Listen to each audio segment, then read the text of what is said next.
Hi, my name is Mr. Coyner. This is Intro to Digital Communications. This is a semester-long class for sixth graders. And here's a little bit about myself. I was born in Philadelphia, but raised in Arizona. Go Wildcats.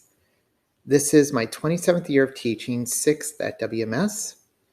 Prior to moving to Washington 7 years ago, I taught in Arizona and Nevada for 19 years. Most of my career was at the elementary level. I was a fourth and fifth grade teacher early on, and then moved over to become a school librarian. I also taught gifted and talented in Las Vegas, really enjoyed that job, and then made my way up here and moved over to Washington, as I said a little while ago. I have degrees and certificates in history, elementary education. My master's is in media and instructional technology. I have a certificate in school librarianship and an endorsement in gifted and talented education. My amazing, brilliant wife is a veterinarian, and though we don't have children of our own, we have many furry friends. In that picture, that's our beloved pug, Soshi, who passed away a couple years ago, and our newer pugs, Cookie on the bottom left and Chandler in the hammock. So here's an overview of this class. It's a semester-long class, and it's broken up into three main components. Students will be learning how to video edit, how to use desktop publishing apps, and to create multimedia presentations. So each semester, the class will be about a third of each of those three components. The projects we'll try to mix it up so that they're not only just doing video for 6 weeks and so on. We'll try to give them a variety of assignments. My biggest goal in a class like this is to give students the skills that they can then transfer to their core classes. So in social science and science, doing projects digitally rather than necessarily always writing them out in essay form. And I'm also looking for them to be as creative as possible because there's just so much out there. And I think creativity is found in the most unlikely sources. So I really do hope that they can use their skills in the other classes. So our first project, to try to give the kids a sense about what web designing is about, we make a simple website in Google Slides using action buttons and adding media and animation. And so it's just, most kids have used Google Slides in the past, but here's a different way to use it and showing them some of the kind of hidden skills that you can develop.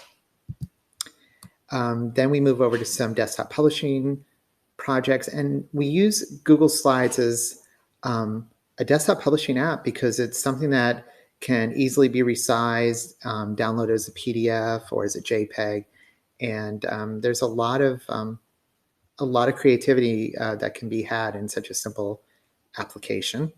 I also teach them how to use an online editor called Photopea that allows students to cut out their background so we can have fun making memes, just poking a little fun at ourselves. Those are so popular right now.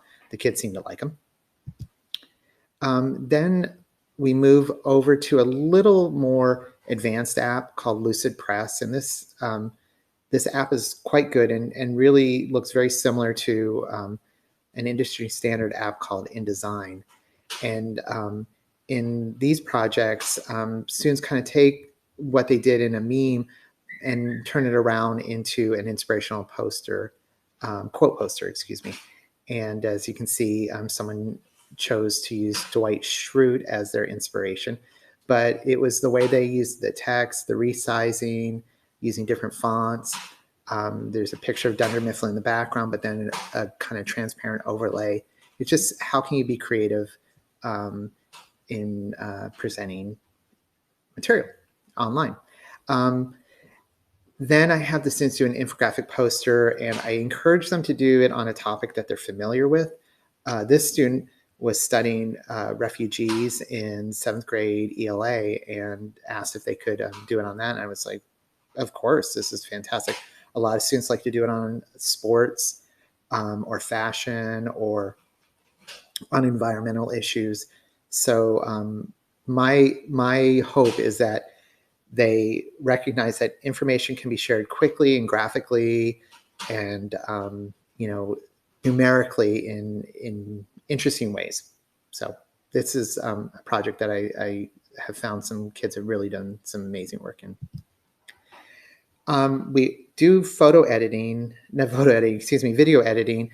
at school using programs like iMovie and Camtasia and sometimes Final Cut for advanced students.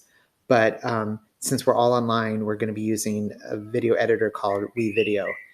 And WeVideo is an excellent video editor in and of itself, but the fact that it can be used on the Chromebook is quite good. We use sample media. Sometimes I've used some video that I've shot in the past on my phone. This year we'll more than likely use stock footage that's inside WeVideo, and it's just getting kids familiar with how to trim video for the best footage, how to add transitions, titles, music. So this is beginning video editing, but they pick it up pretty fast. And then we move on to a project that I call a bucket list, where students collect images online about things that they want to do, places they want to see, people they want to meet. I give them a variety of topics to choose from, but it's how they take that imagery that they find online and add motion to it, add text, thoughtful, meaningful sentences that they add in there. And I always encourage them to obviously save their video to share with their relatives right now, but also to think about in 20 years, will they be able to look back and say, did they accomplish some of the things that they were hoping to do? We are going to have two projects, one a book trailer and the other a look back in history, and I'll get to that. And I'm going to give that as a choice because sometimes some kids are more comfortable doing a book trailer and sometimes people are more comfortable doing it on a moment in history. In both cases, the students will use their editing skills to also now add in narration to their video and to learn how to lower music during their narrated parts and to give motion to their imagery to kind of make it more powerful, the presentation. So this is kind of for a semester class, the culminating project. So they can either do a book trailer or they can do a look back in history video. And you might have seen a blip. That was a video done by a student about the Kristallnacht, the night of broken glass in Nazi Germany. So moving on, we've already used Google Slides a little bit for making our website. Now we're going to use a different type of multimedia app that's online. It's called Powtoons. It is kind of a hybrid application that's Google Slides meets WeVideo. It is a slideshow presentation app, but it has a timeline where every element has an in and an out. So I kind of feel like their preliminary skills in both Google Slides and WeVideo makes it easier to move on to this Powtoons app. It's got animated characters in here, animated text. It's just a really cool program. I give students the option of doing it on a topic that they're interested in or that they have some background in. This student did it on feudalism.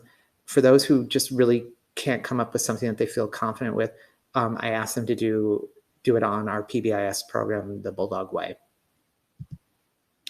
And going back to Google Slides, we do one last project, which is an online interactive quiz that they can publish. And in this quiz, it's similar to like what you would do with a Google form where you're looking for respondents, but with multiple choice. But the students can add in hyperlinks that lead to a yes or a no, and they use more colorful answers with sound, with animated GIFs. It's just a fun project, and I asked them to do it on a topic that they feel comfortable with. Many times kids have done it on their favorite sport or on famous musical artists. But it's just, again, a way to use Google Slides in a non-traditional way. About 2/3 of the way through the semester, I'm going to have them start building a Google site. And Google Sites is a really easy website editor that is part of the G Suite set of applications. And I have them do this, one, to learn how to make a website and how simple it is. It's just linked pages, but also to use as a digital portfolio where the students will start adding their projects, embedding video or adding images that link to PDFs of their work.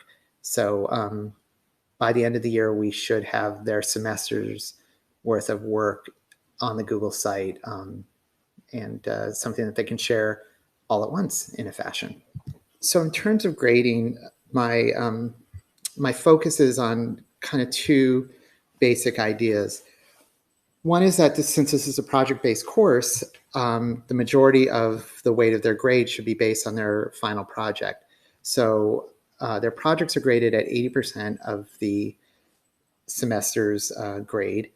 20% goes to weekly assignments. And the idea behind that is, with distance learning, kids tend to sometimes fall behind. And so I want to make sure that they're making progress. So the little small tasks that I have in building to their final project, I want to grade those so that the kids will realize that they can't, leave that all to the end.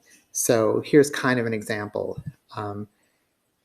In terms of the bucket list video, the daily assignments or the weekly assignments would be completing a mind map in Lucidchart. That's their planning document. It's a kind of a flowchart app.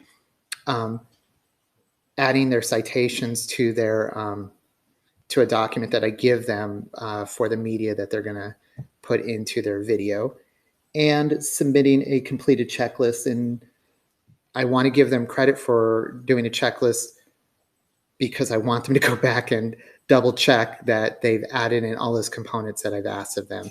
A lot of times kids will leave things out because they didn't look at the original document, or they just didn't hear, all the things that I talked about in class. So I want them to be able to go back and check off. And if it's something that they don't understand, they can at least come back to me before they submit their final project. All assignments can be improved, in my view, and resubmitted. So if a student gets a grade and they're like, I think I could do better, they're always welcome to do that. I'll always accept updated work, and I'll accept late work up until last day of grading. Hopefully not everybody does that, but I'm happy to do that. If I've graded an assignment, I feel like it's the student's responsibility to let me know. The way Schoology works, sometimes you'll see a notification that someone uploaded it, but it might go to your updates, resubmitted, excuse me. So I feel like it's important that the students develop those communication skills and email me if they want something regraded. And the same thing with late work. With Zoom, I have really large classes this year. And so I feel one of the biggest things that I'm seeing early on is that students who get to class on time seem to be doing better. There's some students that are coming late, and usually I understand that with internet problems and family issues that sometimes they're not always able to be there right away. So I've kind of created a virtual passing period of the first 3 minutes. I just wait until that passes, and then I generally try to do a recap of what's going on in class in terms of where we were and where we're going to go.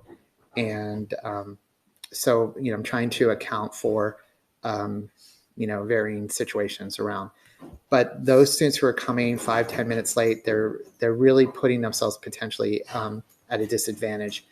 And also, coming late just throws off the rhythm of myself and even the attention of other students. So that's something that I've come to realize is really important, to get on time. to the meeting. I also understand that some kids are a little shy, but more importantly, what I've come to see is that with Wi-Fi, especially with families that have a lot of people trying to get on Wi-Fi, having your video on can really slow down the quality of your viewing, especially if I'm sharing something with them. So I've come to accept that it's okay for them not to have their video on. I would prefer it so I get to know the students, but a lot of times when I'm sharing, I don't have time to see if the students are following along. My expectation is that they are. And also, I can see them looking at the screen, but I don't know if they're really following me. And in truth, the vast majority of our students are so fantastic that I have faith that they are. So I'm fine with turning the video off is what I'm trying to get at. I do ask, though, that students be respectful, and if they have a question, that they use the virtual hand raise. And that also some students are really uncomfortable with unmuting and asking me questions, which is really my preference. I wish kids would just unmute and just ask a question. That doesn't bother me. But there's been a tendency for people to use the chat to ask a question, and I'm fine with that, but I try to discourage them from doing it during instruction unless it's something that's going on right at that moment. But otherwise, typing in the chat is fine. So how I would hope that you could help your student in my class is if they're really struggling, encourage them to contact me and we can set up a one-on-one meeting. If they're too nervous to say anything, I encourage you to please let me know, and I'm happy to set up a one-on-one meeting. In Skyward and in Schoology, sometimes I'm really good about staying up on grading, and then sometimes I'll fall behind, and then I'll have like kind of a grading frenzy. But if you're not seeing grades in Skyward, please let me know, and I can very quickly put in some grades, by looking at their projects, or just give you a general idea. But at different times in the semester, I'm really quite good, and I'll catch up. So especially with distance learning, I recognize how important it is for you and your student to know where they stand in my class. I will contact you if I find that a student's really falling behind or just not submitting work. So I hope that it can be a back and forth communication between us. So how to contact me? The easiest way, truthfully, is through email. I get email on my phone, so I see those notifications. The one thing that I've come to realize that if you email me through the school website, that a lot of times goes to my updates, which I don't always, I don't get on my phone directly, and on my Chromebook, I have to check and see my updates. So I would really appreciate it if you just directly email me via an email app. If you don't hear back from me within a day, please don't hesitate to send me a reminder. Sometimes emails will fall in the queue, or I might get focused on another class. And I will be embarrassed if it's been more than a day or so. So please just let me know, and I will get right back to you, and hopefully be quite contrite. I'm also available for phone calls and for Zoom meetings. And it's, again, easier to just email me and say that you would like to set up one of, a call or a Zoom meeting. So thank you so much for listening to me. Sorry that I tend to go on, and I'm really looking forward to spending this semester with your student, and I hope they enjoy the class.